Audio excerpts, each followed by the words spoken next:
Tal como les va, tal como fue anunciado, recibimos al intendente de Tacuarembó, a Eber da Rosa. ¿Cómo le va? Buenos días, gracias por venir. Buen día, ¿cómo le va? Porque no solo de los Rolling Stones vive el hombre, ¿no? Y hay de todo. Vamos a estar hablando en un ratito nada más Desde los Rolling Stones hasta las botas de potro, hay de todo. Exactamente, vamos a estar hablando de la fiesta de la Patria Gaucha, que ya se viene, que sabemos que son actividades que por estas horas le ocupan en la capital del país.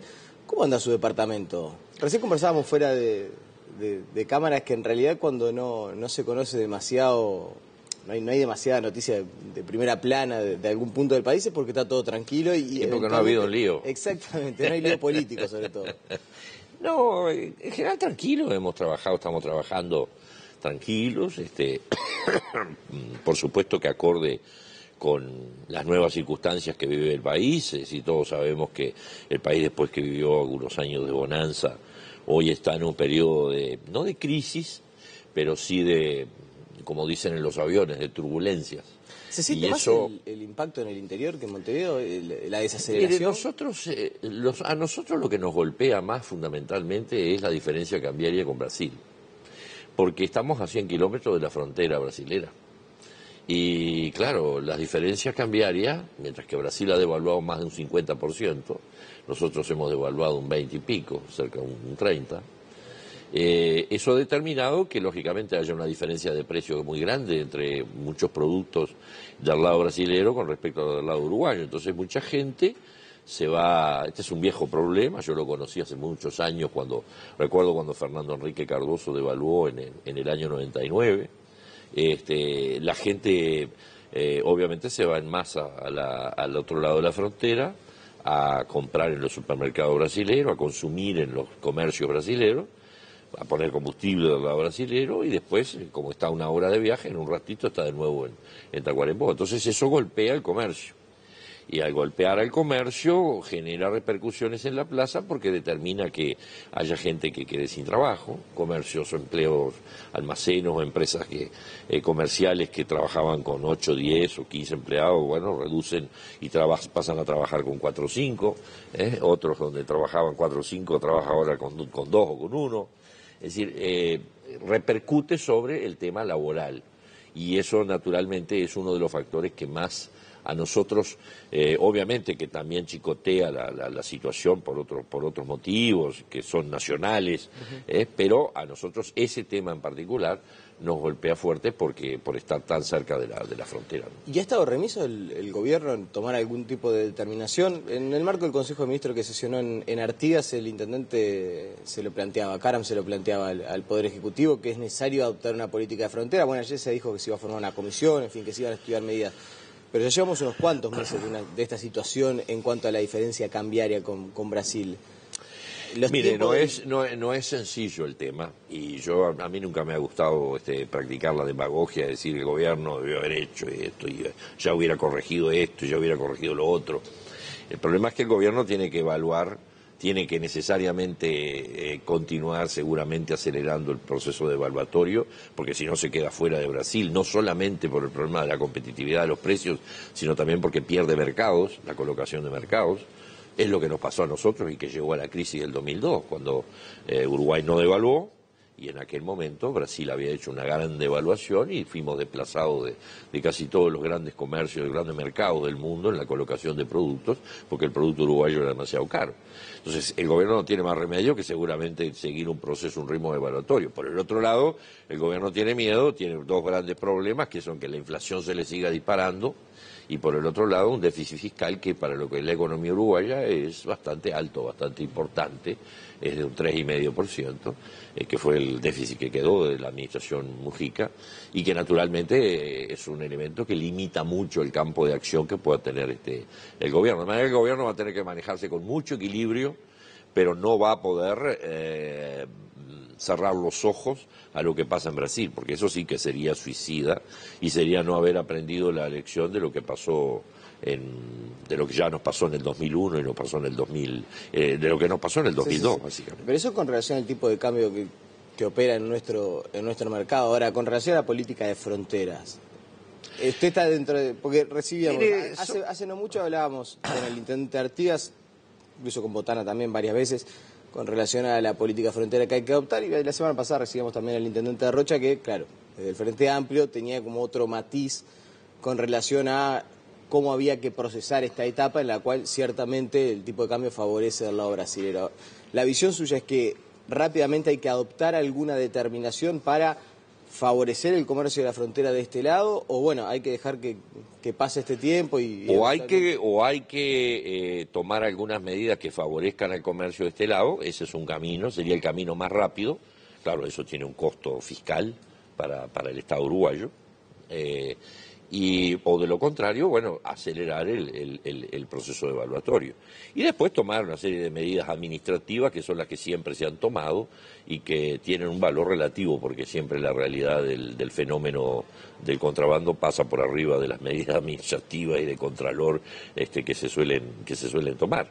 Pero es evidente que el gobierno tiene que adecuar la realidad de la economía a lo que es la realidad de la región. ¿Y qué se puede hacer desde las intendencias para eventualmente frenar esa caída de la actividad o, por ejemplo, evitar un aumento del desempleo en los departamentos? Mire, hay que tener también mucho cuidado y mucha prudencia, porque una medida que se podría decir es la medida que tienen que tomar las intendencias es empezar a tomar gente. Toda esa gente que queda sin trabajo, que pasen a trabajar en las intendencias. Pero el gran problema es que usted después tiene un costo salarial, es decir, usted tiene que pagar después impuestos, tiene que pagar no solo salarios, sino leyes sociales, etcétera, etcétera. Y además viene el gran problema de cómo hace después, en un país que es fuertemente protector en su legislación de la estabilidad laboral pública, cómo hace después para proceder a reducir esa cantidad de funcionarios. Así que el margen de acción de las intendencias en ese sentido pueden incidir gradualmente, pero no que nadie espere medidas demasiado fuertes o demasiado transformadoras de la situación, porque también las intendencias están limitadas por las partidas, por lo que recaudan, por las partidas que reciben y por la realidad de una situación económica y financiera donde no pueden tampoco pasarse de la raya, porque si se pasan de la raya, después venimos a vivir aquellos viejos problemas que se vivieron allá por los años 90 o comienzos de los 2000, cuando había la intendencia que no pagaban los sueldos, pasaban meses sin pagar los sueldos de los funcionarios. Bueno, ciertamente varias intendencias han mostrado que tienen dificultades económicas, que cerraron los pasados ejercicios, las pasadas administraciones con dificultades y ahora los nuevos intendentes intentan corregir. Sí, es verdad, pero siempre la prensa magnifica un poco las cosas, ¿no? Yo que fui intendente, dice que la prensa yo que fui intendente, no, lo digo objetivamente, yo que fui intendente allá por los años 2001, 2002, no tiene nada que ver, es decir, hay crisis, hay dificultades en algunas intendencias, desde el punto de vista financiero, algunas con más complicaciones que otras, la mayoría que han tenido que recurrir a endeudamiento para poder enfrentar la situación, pero no es la misma situación que en 2001, 2002, donde había una situación muy difícil, porque habían muchas intendencias que estaban totalmente sobrepasadas en cuanto a la cantidad de funcionarios que podían pagar, que podían bancar. ¿La baja en la actividad económica resiente la finanza de las intendencias? Más allá de las partidas que llegan desde el gobierno. Bueno, eso es algo de lo que queremos, es algo que estamos tratando de medir y que lo vamos a medir recién este año un poco, porque hay que ver cómo repercute eso sobre los tributos en general que la gente paga, tributos ya sea contribución inmobiliaria, como los tributos que refieren que se pagan a través del SUSIBE, es decir, la patente de rodado. La tendencia por lo general es que suele haber una restricción, una disminución. Hay que ver en cuánto impacta. Todavía no tenemos en ese sentido una medición clara, porque eso a nivel departamental se ve más lentamente que lo que se registra o se recibe o se mira o se ve a nivel nacional. Hablando de temas del Congreso de Intendentes, esta semana hay reunión de jefes comunales. Más o menos estoy haciendo un sondeo, cada vez que recibimos a un intendente le pregunto lo mismo con relación a, por ejemplo, la posición que van a adoptar con relación a Uber. Desde su visión, ¿qué es lo que habría que hacer? Mire, yo pienso que en general una actividad tiene que estar dentro del marco de la ley. Ahora, también le puedo decir que usted habla hoy en mi departamento, yo puedo hablar por mi departamento, usted habla con lo común de la gente de Uber y muchos le preguntan, le dicen, ¿qué es eso? Todavía no porque llegó a Tacuarembó. son esas novelas que se tejen en Montevideo y de la cual todo el mundo habla y todo el mundo, ¿no? Pero muchas veces mucha gente no tiene la menor idea de qué se trata. Obviamente que yo creo, sí, que toda actividad debe tener un marco mínimamente regulatorio, máxime en un país con un mercado reducido, como es el Uruguay. Uruguay es un mercado, no es un país de 20 millones de habitantes, es un país de 3 millones y poco. ¿Y a qué Aun cuando también es verdad que y eso yo lo recuerdo cuando era senador, hace unos años atrás, que a determinadas horas del día tomar un taxi era una tarea no muy fácil, no muy sencilla. Hay veces que tomar un taxi a veces a determinada hora de la mañana o a la tardecita, me acuerdo, era una tarea ímproba a veces lograrlo. ¿Y qué temas tiene que encarar rápidamente el Congreso de Intendentes en su relación con el Poder Ejecutivo?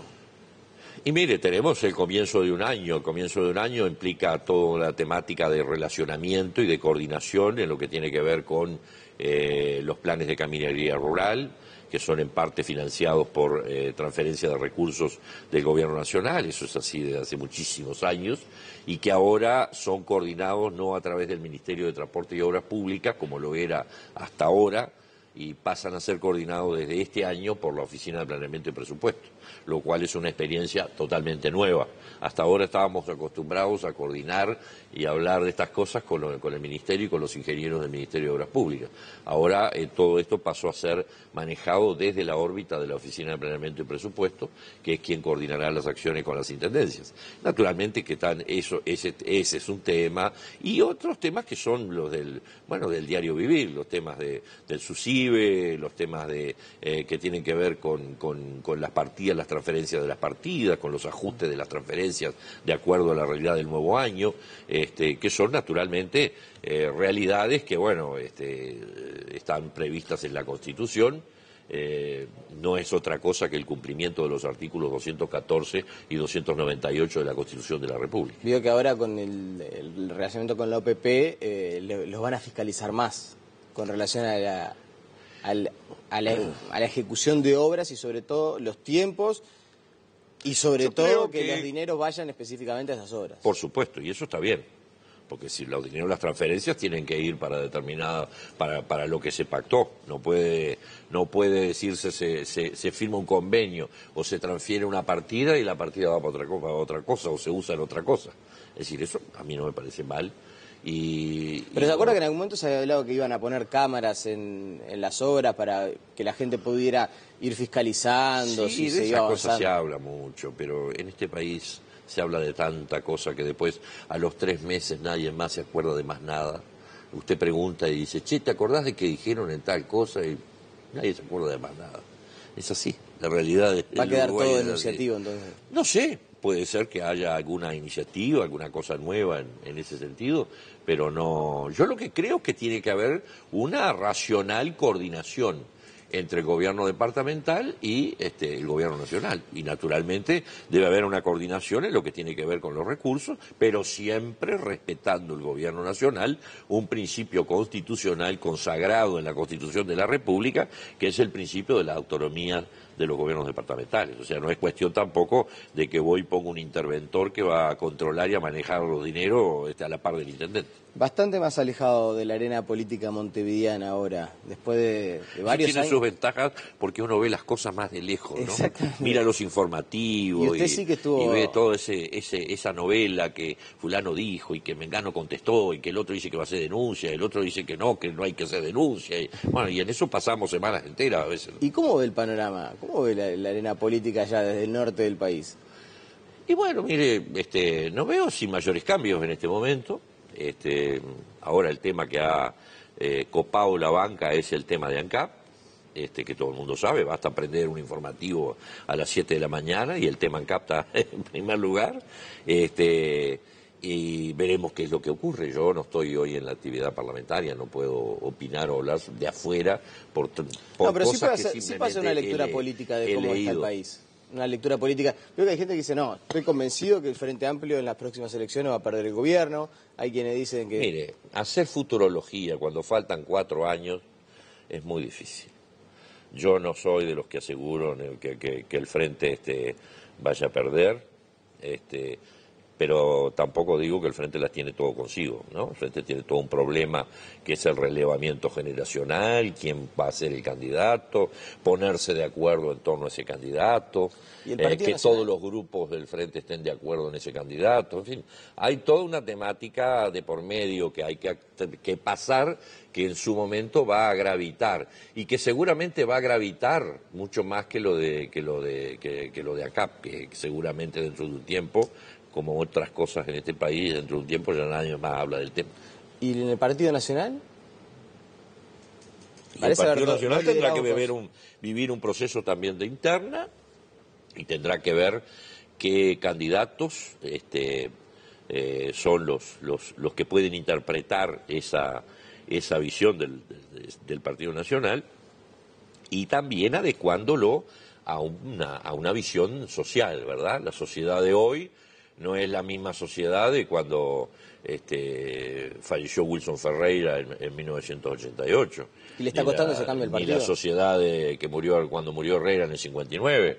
La sociedad ha cambiado, va cambiando, tiene cambio, hay movimientos poblacionales, movimientos culturales, y creo que eso ha costado bastante adaptarlo, y creo que por ahí va uno de las necesidades mayores que tiene el partido político para poder llegarle a la gente. Es decir, aquello que decía el doctor Lacalle Herrera, decía, cuando decía hay que sentir que uno representa a la gente y al mismo tiempo sentir que la gente se siente representada por uno. Creo que ese es el gran tema y hay que ser además auténtico, ¿no? O sea, no se trata simplemente de montar teatro, porque hay gente que cree que montando grandes parafernalias, tipo puestas en escena en teatro, en las campañas electorales, con eso están ganadas las elecciones, ¿no? Sobre el final, se viene una nueva edición de La Patria Gaucha, la número 30. Es verdad, a mí me toca una vez más, porque yo fui intendente del departamento entre 1995 y 2005, de manera que me tocó presidir varias Patria Gaucha, varias fiestas de la Patria Gaucha. Ahora, después de 10 años en que estuvo el intendente Esquerra, me toca a mí nuevamente estar en el tema. Y bueno, la fiesta vuelve y se mantiene con las características tradicionales. Es una fiesta donde se mezcla un poco el tradicionalismo, la cultura autóctona rural y propia del paisano, con la vida urbana en un país que se urbanizó fuertemente, porque la gente vive hoy fuertemente concentrada, no solamente en Montevideo, sino en las capitales departamentales o en las villas y pueblos. Entonces hay actividades desde concursos de vidrieras, referidas de los comercios de toda la ciudad, referidas a temas tradicionalistas. Hay concursos de fogones de campamentos y de estructuras, digamos, históricas propias de lo que era el siglo XIX, comienzos del siglo XX, pulperías, yo qué sé. ¿La fecha cuál va a ser? La fecha es la primera semana de marzo, prácticamente desde el último día de febrero, los últimos días de febrero hasta que termina la primera semana de marzo, dura toda la semana.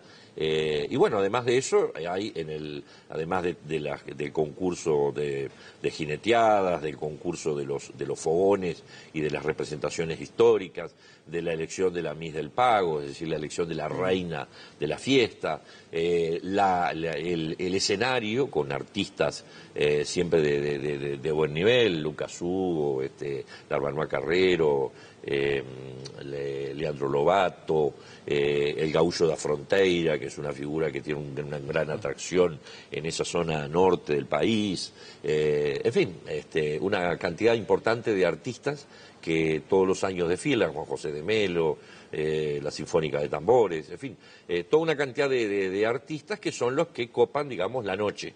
Más actividades para los jóvenes, porque hay bailerías y hay también música para los jóvenes, o sea que se complementa bastante lo que es la vida, digamos, del hombre de campo y de la tradición con lo que es la vida de la normal de la ciudad, del ambiente netamente urbano. Una fiesta muy disfrutable, por cierto. El año pasado me tocó estar, estuve unos días ahí en la Patria Gaucha y realmente estaba muy bien. Tiene su atractivo, tiene su encanto, tiene su peculiaridad y tiene un carácter que yo siempre he dicho que es lo que me parece que enmarca más el carácter de la fiesta, que es la autenticidad.